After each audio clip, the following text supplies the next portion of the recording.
నమస్తే, welcome to Andhraprabha. నేను మీ Hema. Telugu Desam party ఎన్నడూ లేని విధంగా ఏకంగా 94 మంది అభ్యర్థులను ఒకేసారి ప్రకటించింది. అంతేకాదు, మిత్రపక్షమైన జనసేనకు 24 సీట్లు కేటాయించింది. అయితే టీడీపీ ప్రకటించిన సీట్లలో సీనియర్లు చాలా మంది కనిపించలేదు. Rajahmundry city ticket sitting MLA Adireddy Bhavani భర్త వాసుకి ప్రకటించిన టీడీపీ రూరల్ సీట్ని మాత్రం పెండింగ్లో పెట్టేసింది. దీంతో ఈ సీటు నాదే అంటున్నారు గోరంట్ల బుచ్చయ్య చౌదరి. మరి ఈ సీటు ఎవరికి దక్కుతుంది? రాజమండ్రి రూరల్ టికెట్ విషయంలో ఇప్పటికే బెట్టింగ్ల మీద బెట్టింగ్లు జరుగుతున్నాయి.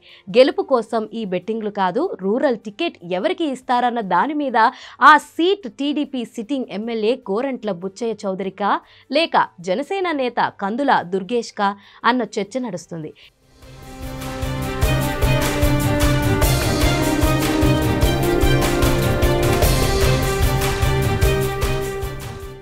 ఈ నేపథ్యంలో ఇటీవల రాజమండ్రి వచ్చిన పవన్ కళ్యాణ్ దుర్గేష్కే ఆ టికెట్ అని చెప్పినట్లుగా వార్తలు వస్తున్నాయి.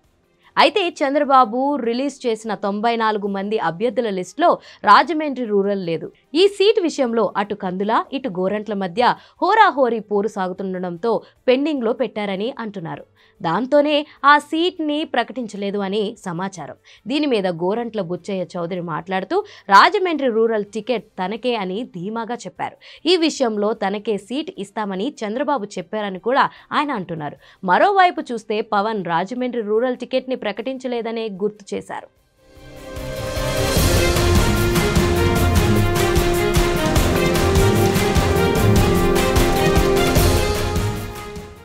ఇక టీడీపీ జాబితాలో తన పేరు కూడా ఉందని, కానీ జనసేన నేతలను ఒప్పించాలని ఆపారని బుచ్చయ్య చౌదరి అంటున్నారు. మరోవైపు చూస్తే టికెట్ ఎవరికి ఇచ్చినా కలిసి పని చేస్తామని కూడా బుచ్చయ్య మరో మాట కూడా చెప్పారు.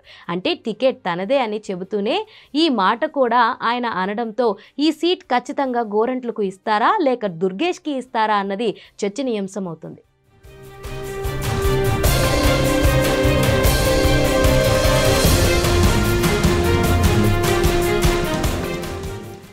ఎవరికి సీట్ ఇచ్చినా కూడా రెండవ వారిని ఒప్పించి మాత్రమే ఇస్తారని అంటున్నారు.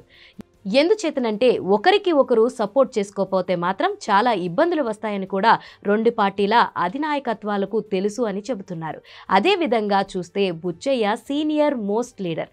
దాంతో ఆయన విషయంలో ఆచితూచి నిర్ణయం తీసుకుంటున్నారని సమాచారం.